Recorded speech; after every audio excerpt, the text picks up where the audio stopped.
Hi, I'm John Petersen from the Arlington Institute, and this is Postscript, and we're happy to have you with us here today on kind of a rainy Saturday in Berkeley Springs, West Virginia, just down the road from Washington and Baltimore. We do this on a fairly regular basis, and it's associated with a series of speakers that we have here in Berkeley Springs called Berkeley Springs Transition Talks, and every month we try to bring someone in from somewhere out in the world. They come from all kinds of places, Australia, from London, and so on, to talk about the extraordinary kind of change that's going on in the world right now, the unprecedented kind of transition to a new world, to a new human being in a new world. And it's unusual, amazing kind of things that are going on. And we try to explicate and illuminate and shed some light on some of these new things that are happening all across in many different kind of spectrums in order to help all of us to make some kind of sense about how to get from here to there. And today, we're really pleased to have with us Pierre Dubois. Pierre is a friend from New York City who's come down for the weekend, and Pierre, it's just great to have you with us. Thank you, John. Thank you for having me. So what I'm going to ask you is, as a way of introduction, perhaps, maybe you can say, you sit down on an airplane, and the person next to you says, "Hi, and what do you do?"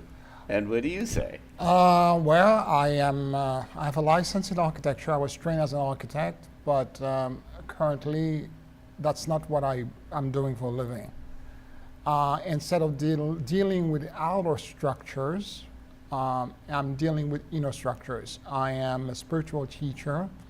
I'm an author, and I help people be free and liberated from restrictions that they have put in their consciousness, meaning that whatever situation that they may be in terms of spiritual conundrum, I try to help illuminate them and help them find a way. So you're a healer, kind of writ large? Yes, correct. So how did you go from buildings to consciousness or something? I grew up in Haiti, and I grew up very religious, very Catholic. But however, within that framework, the voodoo environment around me, which is the magic that was present everywhere in that island, right, shaped me in a way that it sent me on a quest, trying to figure out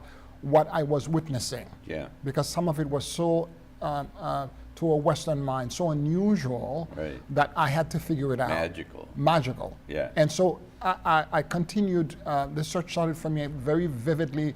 I remember at 11, I wanted to be a priest initially, but I realized that the catechism and the stuff I was doing was not giving me the answers. Right. So I went to other faith, other belief system, and that's what I had around the time. When I migrated to the state when I was 16, I continued. When I got into college, it was Jungian psychology, and the journey kept on going. Yeah. And it kept on moving me forward. Clearly moving in interior. Interior, right. Exactly. So in a sense, you're an interior architect. That's correct. Yeah. That's correct.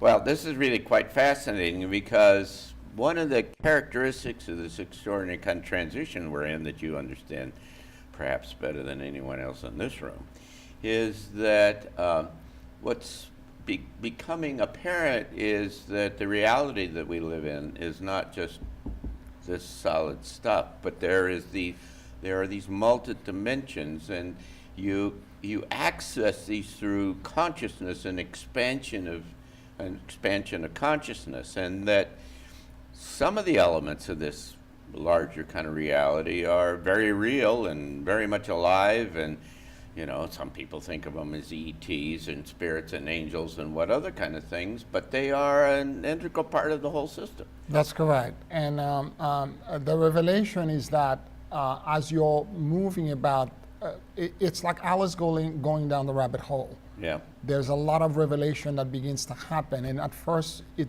ended up being very small, And then when you allow yourself to adjust to that possibility, Right. and then more stuff comes in, and you begin to very, very quickly realize where I was when I was 11 and where I am right now. It's a drastic difference. Yeah. However, keeping in mind that these revelation, who's monitoring it?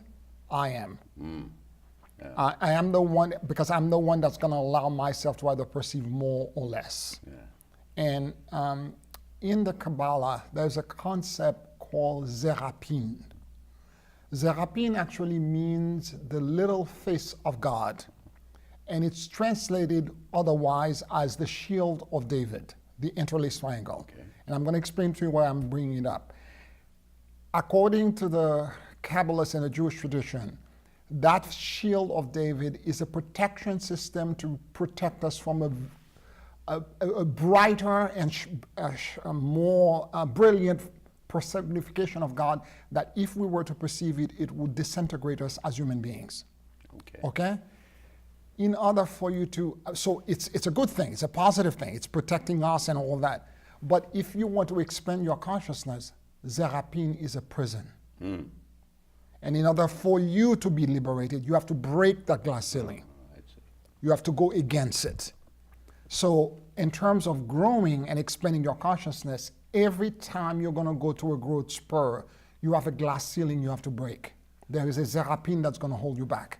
Well, that's the problem that we all have. I remember that the thing that pushed me into this space was when I found out about the remote viewing program that the CIA was running. I had the security clearances at the time, and I found out they were using these psychics to spy on the Soviet Union and the Chinese and other kinds of people. And you find out that they're unlimited by time and unlimited by spaces and stuff they could find out. It was kind of mind blowing. Right. And that's what, in my case, got me in part into the kind of the futures business, to try to think about what was out on the horizon, because we're into this period of extraordinary change. And then one of the skills that you bring to this table that are really quite impressive is this ability to kind of connect from the outside to these other intelligences that have the ability to have a perspective that's outside of the kind of the human box. And so I guess what I'd be interested in is to talk a little bit about what's the future and what do you think is coming downstream in the next few years? We are going, as you may know, to a transition period. Right. Okay, the planet is moving into a different space. But what's occurring is that it is not just one reality that we're moving into. There are multiple realities that are paralleling each other. And each human being will have to, breaking or not breaking their own Zerapin, they will by default select which reality will match them. Yep. So there are parallel realities that will be competing for dominance and control, and individuals will personally, by either stepping out of their own comfort zone, come through and hit a different bar or a different plateau and achieve some sort of ascendant.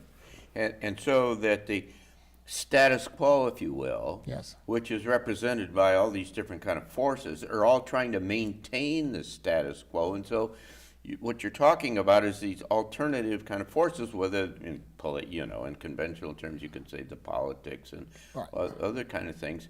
And so as you go through this transition, everybody's trying to kind of maintain and They are all competing for dominance. Yep. And you have multiple, and more importantly, not just each one of these parallel realities are generally grounded in by one dominant emotion. Okay. Okay, so you have a parallel reality that's connected to xenophobia. Okay. You have another one that may be connected to victim mentality. So you have multiple, and each one of them will find a champion, a representative, that will be the center and the symbolic center, and that person will begin to broadcast to the world their message of xenophobia, their message of victim mentality. My. And as that happens, Social psychology right, writ large. Right, right. Yeah. And as that happens, that vortex will get bigger and bigger, and the people who Vortex? What do you mean? are meaning they will amass followers. Oh, okay. People that will aggregate toward them, and they will. It's like a centrifuge. Yeah. And then they will gather as many people as possible to try to create what I call a wave function collapse. I mean, you're watching it happen Yes. in terms of the press and then Exactly. Exactly. Exactly. And if you sit back and kind of, sometimes when you're in the middle of it, you don't see it. But if you step back for a moment and get a long view and you stay very quiet, you begin to ask yourself questions. You're like, what am I really seeing? Yeah. And then you realize that there are multiple parallel directions that are all competing. That's right. You know. But what's happening is that you're watching the implosion or the collapse of this old reality. Right. Manifested by all these forces that are trying to sustain the old world. Right. And the emergence of a whole new world, kind of characterized by a group of people who are starting to see things in these multidimensional, higher kind of terms. That's right. And for the emerging reality, the champions have not stepped up yet. So far. Okay? No leaders. Leaderless. Meaning that I think the leaders are there, but a lot of them are just very timid, because that when you begin to talk about that stuff, people think you've lost your mind. We're both weird. Yeah, right. You think you've lost it completely. Like when I walked away from architecture to actually do this as a full-time thing, and I changed my LinkedIn profile, all my Ivy League colleagues emailed me back. They were like, "Are you insane? Yeah, right. You're never going to work in architecture anymore." You know, that kind of thing. Yeah. So there is that kind of fear, and then that fear again, for me personally, it's a zerapin. Yeah. And I have to figure out a way to break through and step up into that space and saying, I'm not apologizing. This is who I am, and this is where I'm going, and I have to own it. And the thing with that's an interesting point, because there's a really clear and substantive piece of this whole thing is self-confidence. So this sense of self that gives you the confidence to move into this uncharted space. Right. And to own it, to completely say, okay, this is who I am, and I'm not apologizing, and I own this, and I'm standing here. Yeah. And I don't know what the future holds, but that's the direction that I'm being guided to go to by my spirit, or the energies and the expansion of consciousness that I'm getting, that's allowing me to be completely confident in that space. And what you're describing is the emergence of this new human, if you will, this next generation of this evolutionary kind of process that is this multidimensional, bigger picture, out of the box kind of person. Right. And this person or this individual have access to information that on a 3D level that other people don't have to, because they're breaking enough of these glass ceilings where they begin now to have subtle and intuitive understanding. And a lot of it is what the Heart Math Institute called the heart and mind coherence. It's when you begin to open your heart wide enough to allow yourself to listen to what really is happening to you. And I don't mean with just your ear, but with your entire being. I was describing it as if at times, I keep saying all the time that the gift that I have is that I have a holographic listening. I don't listen to just my ears. It's as if every cell in my body has ears. So I feel a lot of things. I feel quite a bit.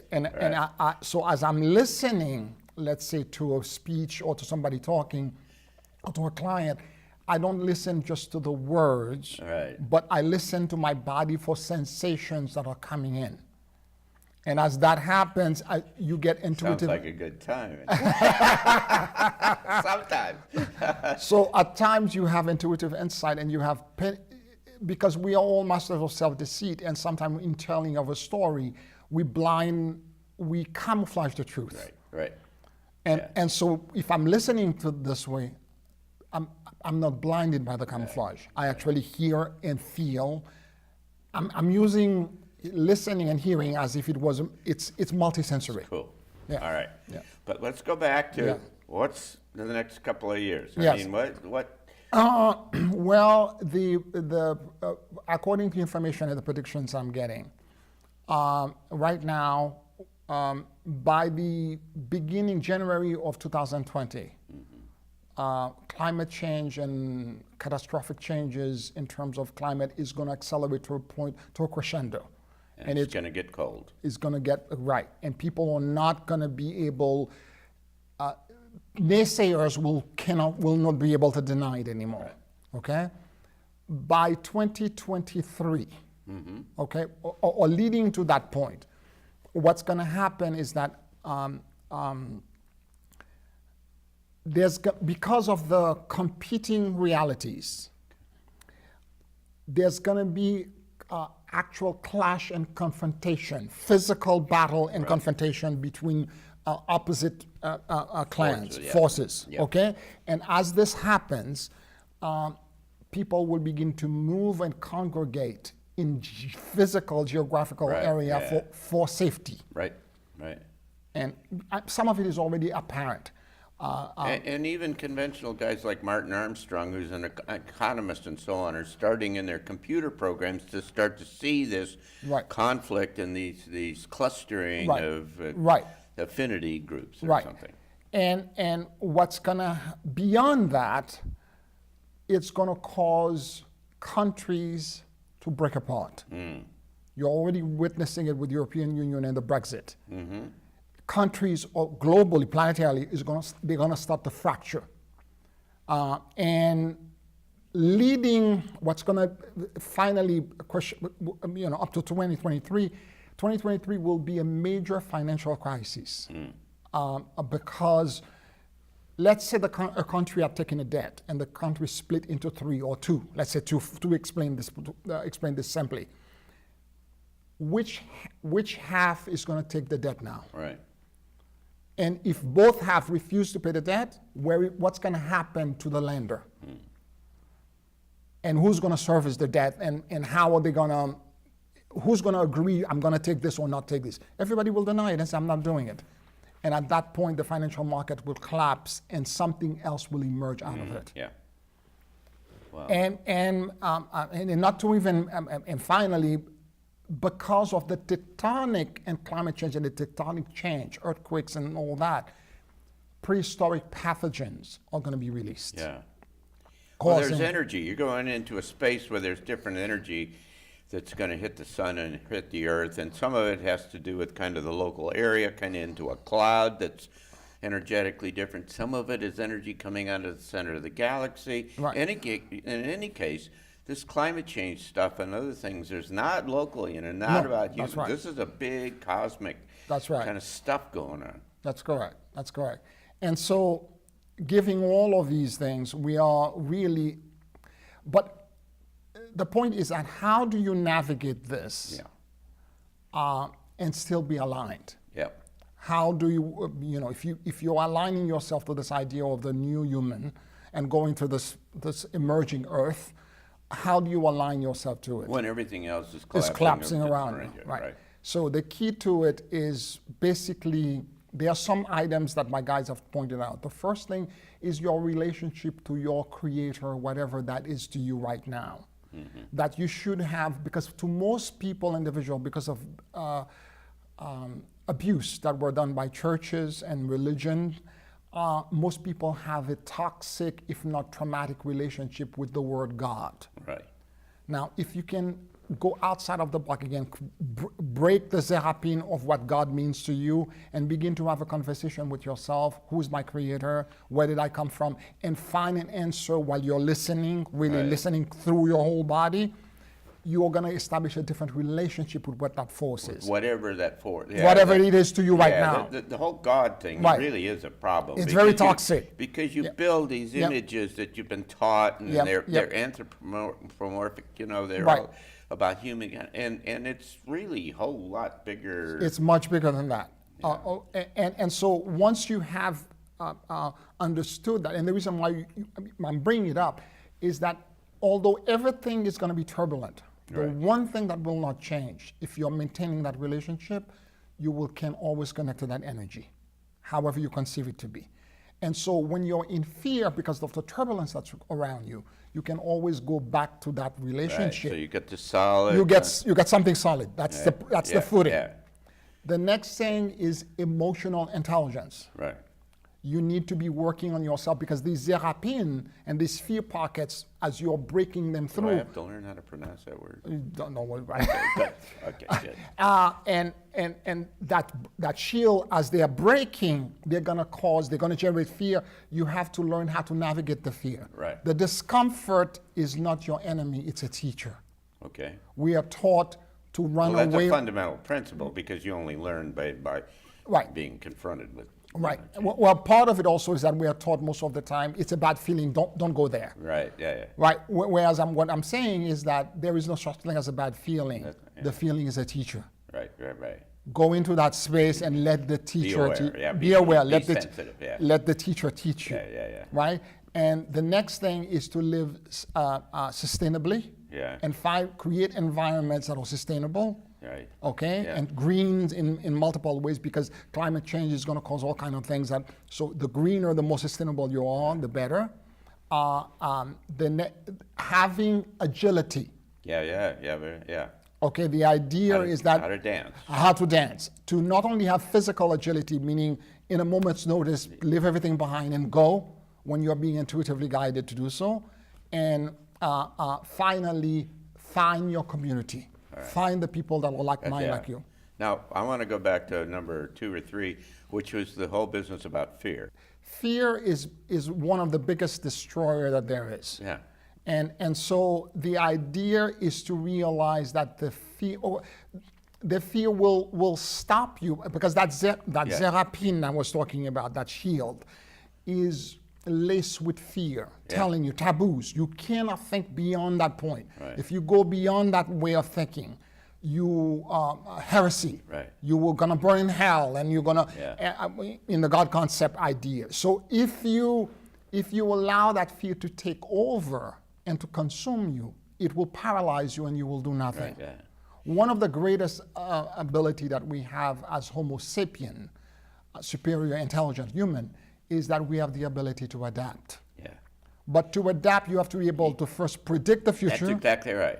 You have to be able to predict the future, have a sense of where the future is going to go. Have a vision That's it. of where because it gives you hope. That's right. Because it gives you an alternative to all the stuff that's going on, and you can see where this is going. Exactly.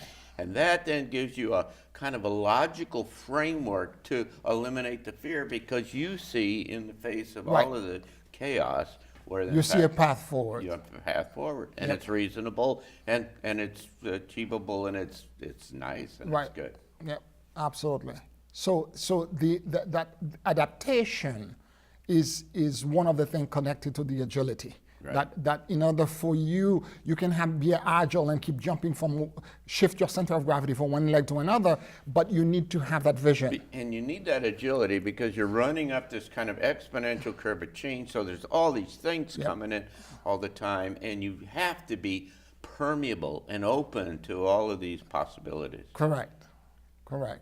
And the agility, it's not just physical, because a lot of it giving climate change and tectonic changes of the earth, that was going to be physical as well, but it's also emotional. Yeah.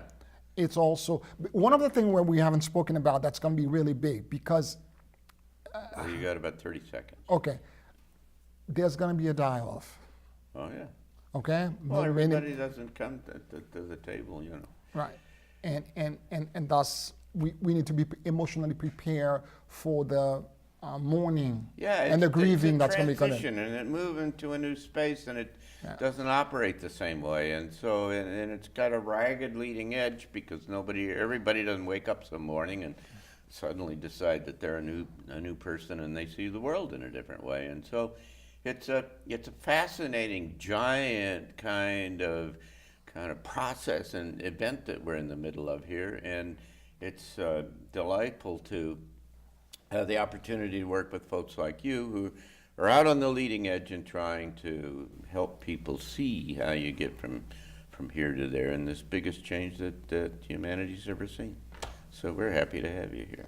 Thank you. And we're happy to have you here. And thanks for being with us today here on Postscript. You can find out more about what we do and what's happening at transitiontalks.org. And we bring speakers like Pierre here every month or so. Fascinating kind of points of view from different things. Linda Moulton Howe will be with us in March, who's a very famous researcher who has been on Ancient Alien, one of the stars of the Ancient Aliens show, and so on. And so we'll hope that you'll come back and be with us. So I'm John Petersen from the Arlington Institute, and thanks so much. From here in Berkeley Springs, just down the road from Washington and Baltimore.